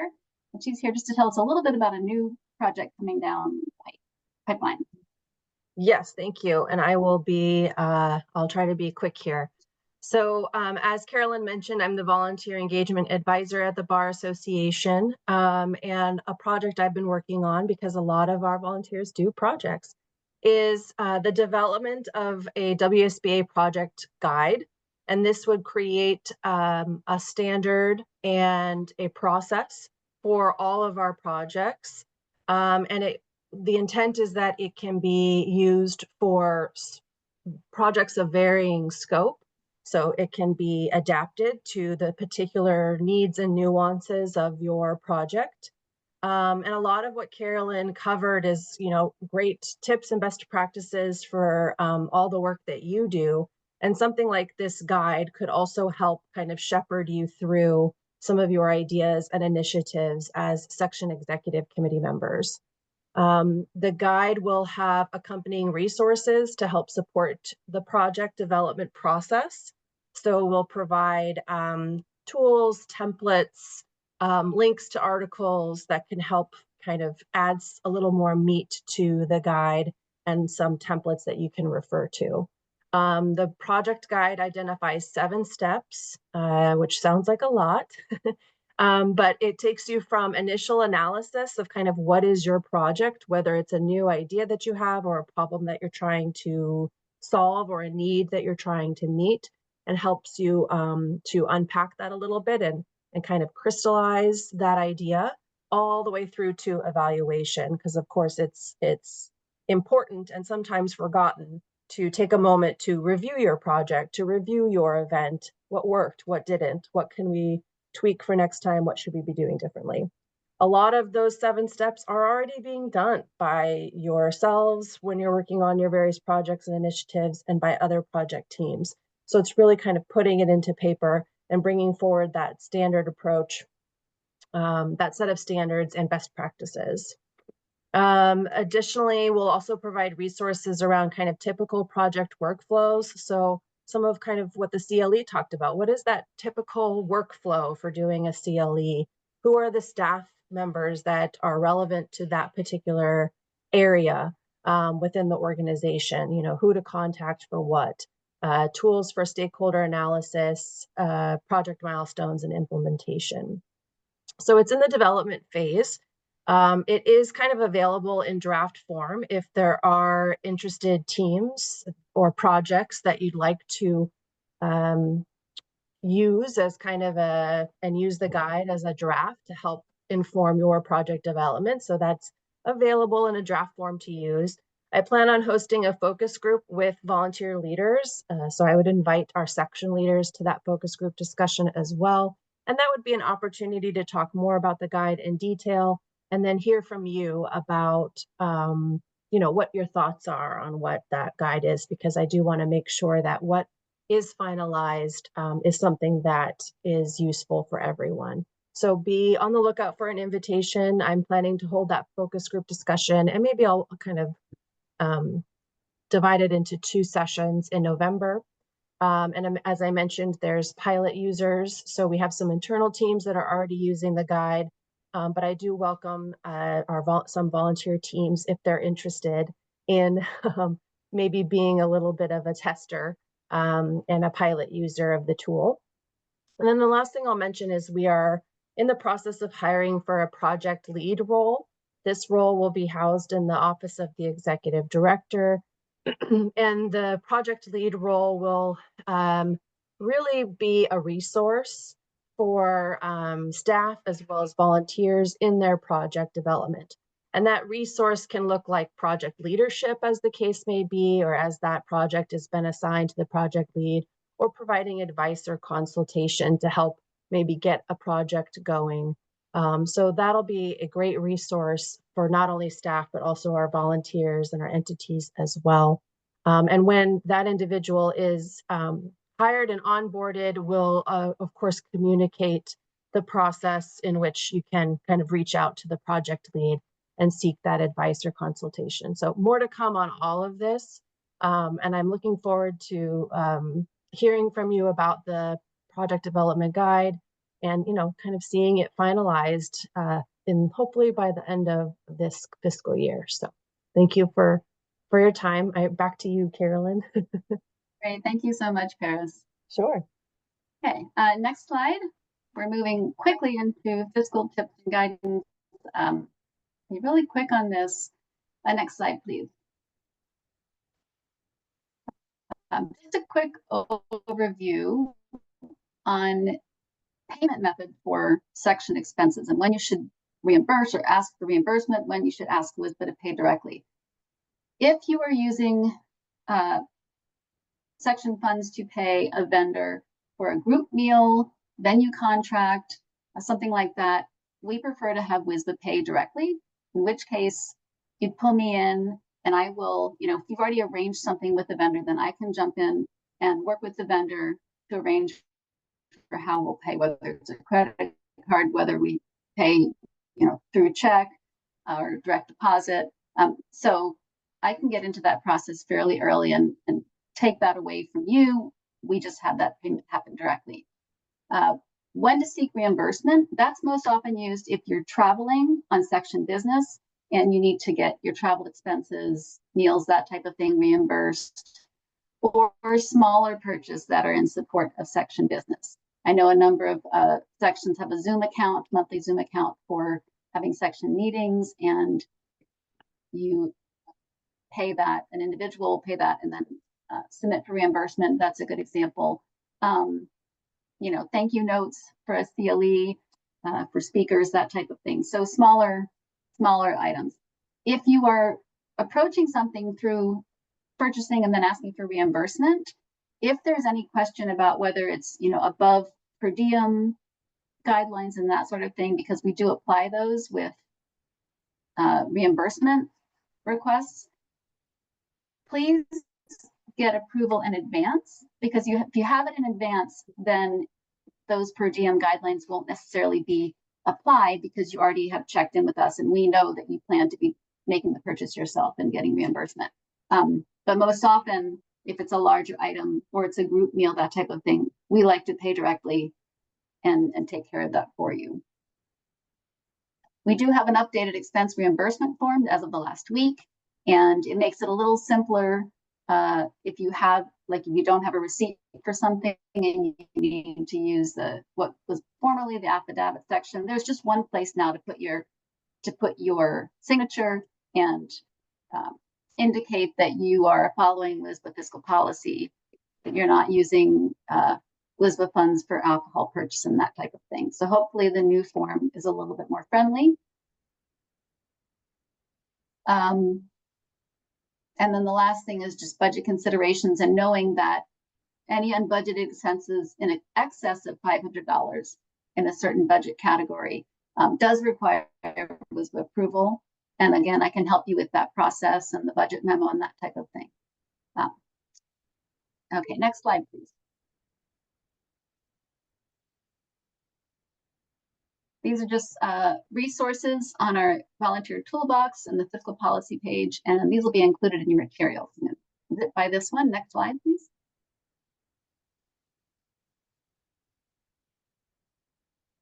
Okay, Washington State Bar Foundation Section Funds. Just know that we have a foundation and a dedicated staff person who can work with your section to help with fundraising. 4 sections currently have funds with the foundation, and I can answer any more questions about that. Also, Laura Sanford, our staff for the foundation, is included here and will be with your material. Next slide, please. All right, I'm going to talk a little bit about the open meetings policy and best practice. I'm going to try and go through it quickly because Lisa talked about this early on. Really, it's just to reiterate what she was talking about. We are the arbiters of your meeting minutes, and that, as we clarified earlier, does not include draft minutes. It's just your confirmed meeting minutes. We will be the ones that post those online. We've got a couple different ways that we do that. If there are any questions about any documents or agendas, things like that, that whether or not it is a bar record, give us an email, give us a call. We'll talk to you about that. We'll let you know how that works. The main takeaway here is that we would love if you would send us your agendas prior to your meeting so that we can get them posted on your website calendar. We'd also love if you could send us your minutes, even as drafts, just so we can have them in our folders and ready to go when they are approved, and then we can put them up on your web pages as well. Again, if you have any questions about any of the open meeting policies, please don't hesitate to reach out to us.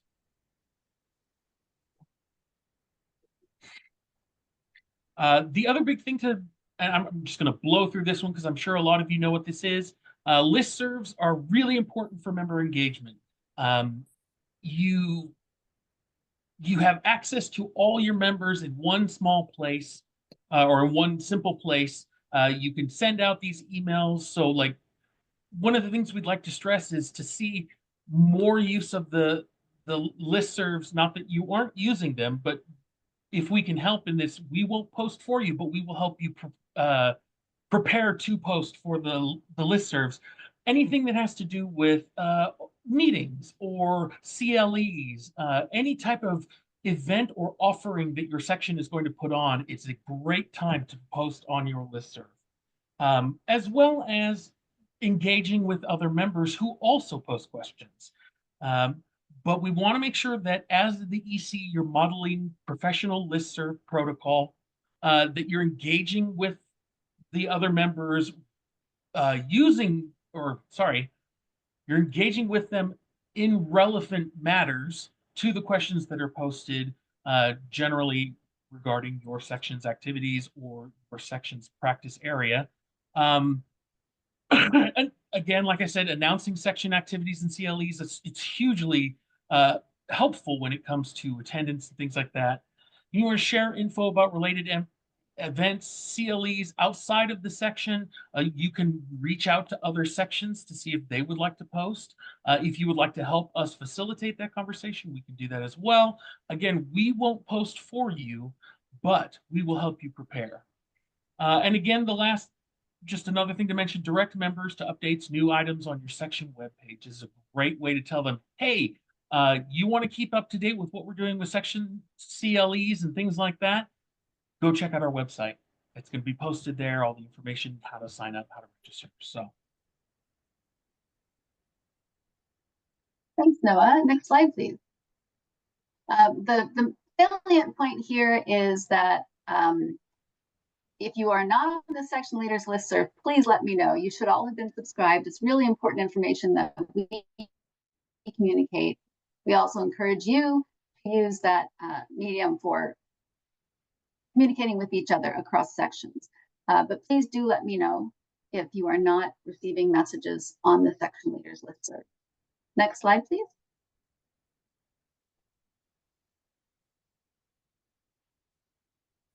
Discussion series. So we have, for the last 2 years, had a discussion series, noontime, for section leaders to share your experience, your wisdom.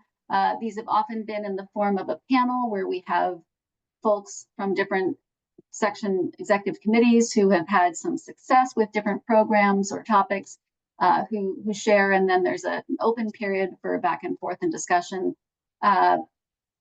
We want to take a quick vote on the winter session topic. We have narrowed it down to section member recruitment, marketing and communication strategies, and DEI in sections. And we're going to pop up a real quick little survey here. If you could just pick your top choice. We'll also be reaching out to, and go ahead with that, Noah. We'll also be reaching out to folks who weren't able to attend this meeting to get their feedback as well. And we'll get back to you with a date for the program and our topic of our most popular topic within the next month.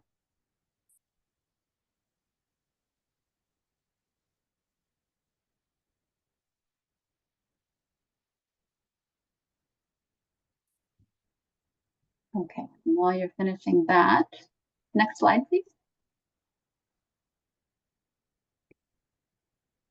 Okay, I know we're at time. I'm going to give Shell just 2 minutes to talk about the YLL program. And if you need to step away, please do.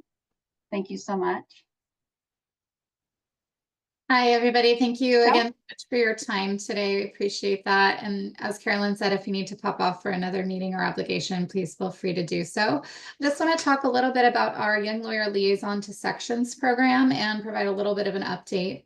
For those of you who are not aware of the program, the YLL or Young Lawyer Liaison to Sections program is a volunteer opportunity for our new and young members to participate in sections early on in their career as a WSBA member and get their feet in the water and get their feet wet with the section of their choice and have an opportunity to connect that section base with resources and opportunities that they would likely find in the new and young member community. So you're maybe asking why recruit a young lawyer liaison? So connection, there is a direct line of connection to the new and young lawyer membership by having a young lawyer liaison on your executive committee. And I know that sounds a little scary, having a young lawyer possibly sit on your executive committee, but the position itself is completely curated by your executive committee. It is buildable to suit your section's needs. So that member can be a voting member, or you can elect for them to not be a voting member as well. Representation. So new and young lawyers make up, on average, over the past 10 years, have made up about 30% of overall section membership. So it's a third of your population that is directly connected to that new and young lawyer seat. So it's nice to have that voice heard and new ideas flowing and brought into your section membership. Facilitation. Oftentimes, young lawyer liaisons help to facilitate events, CLEs, mentorship, social functions, and more. Again, that's dependent upon how you utilize the program to your benefit and what exactly it is that you're looking to get out of the program and the liaison itself. And if you have any questions on what that looks like, I would be happy to talk with anybody interested beyond today's date. Next slide, please. So typically our young lawyer liaison recruiting cycle, we start in early May and recruit for appointments starting October 1st, typical fiscal year start date. As of right now, we have 16 sections that currently have a vacant position for a young lawyer liaison. So are we still recruiting for those positions? Absolutely. We are more than happy to help you recruit for an interim position. And have those members or those that are elected or interested join the section late. I have some sections that still have an opportunity for a 2-year term and some that are filling a 1-year interim vacancy. So recruitment for 2025 will, again, like I said, start in kind of late May, early June, and those will be for terms that are starting in October of 2025. So please keep an eye out in your email later in the year for that information. And then if you have any questions on how to recruit for an open vacant position, whether or not the position is vacant, or just more information on the program itself, I'm more than happy to sit down and chat with executive leadership committee or just committee members in general, or anybody that might be interested. And I just want a special shout out. I do see some of our young lawyer liaisons in today's orientation. So hi, if you're here, please feel free to raise your hand and make yourselves known. I love seeing you guys in today's presentation. It just makes me feel like you truly are a part of our community and getting involved as early as possible. So thank you so much for that. That's all I have. So I will turn it back over to Carolyn. Thank you for those who stuck around a little bit later than expected. And I look forward to working with you in the future. Thank you so much, Shell. So we did have a quiz. Hopefully that was going to be a little bit fun. I think what we'll do is just include the quiz in our follow-up materials, and then you can see how you did and capturing all this information as it came flying by. So again, thank you so much for coming. We really do value the work that you do, and we want to be of assistance in any way possible. So don't hesitate to reach out, and we'll be seeing you all soon. So thank you so much.